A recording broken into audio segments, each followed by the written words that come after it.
I had recently become a priest when the communist dictatorship took over in my country, Albania, with its most ruthless religious persecution. Some of my confreres, after a trial of lies and deceit, were shot and died as martyrs of the faith. Like bread broken and blood poured out for my country's salvation, they celebrated their last personal Eucharist. It was 1946.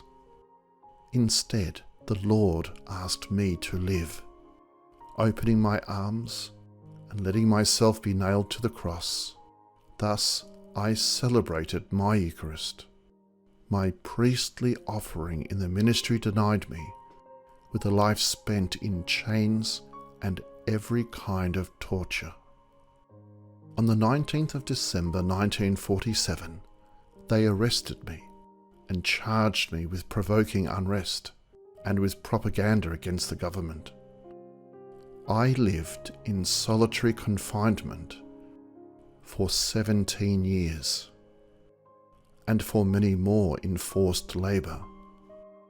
My first prison in that freezing month of December was a lavatory in a village situated in the mountains of Shodda. I stayed there for 9 months, forced to crouch on hardened excrement and never being able to stretch out because the space was so small. On Christmas night that year, how could I forget? They dragged me from that place and put me in another lavatory on the second floor of the prison. They forced me to strip and hung me up with a rope passed under my arms. I was naked and could barely touch the ground with the tips of my toes. I felt my body slowly and inexorably failing me. The cold gradually crept up my limbs, and when it reached my breast and my heart was about to give in, I gave a desperate cry. My torturers arrived. They pulled me down and kicked me all over. That night, in that place, and in the solitude of that first torture, I experienced the real meaning of the Incarnation and the cross. But in this suffering, I had beside me and within me the comforting presence of the Lord Jesus, the eternal High Priest. At times, his support was something I can only call extraordinary.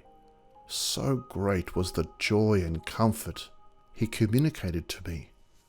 But I've never felt resentment of those who, humanly speaking, robbed me of my life.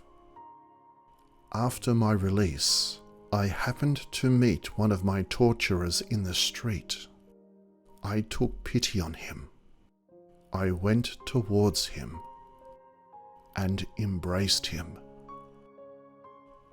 They released me in the 1989 amnesty. I was 79 years old. Everything can be taken from us, but no one can wrench from our hearts our love for Jesus or our love for our brothers and sisters. In this regard, today as in the past, and as it always has been, we can say with conviction and with joy, in Paul's words, "Who shall separate us from the love of Christ? Shall tribulation, or distress, or persecution, or famine, or nakedness, or peril, or sword? As it is written, for your sake we are being killed all the day long. We are regarded as sheep to be slaughtered.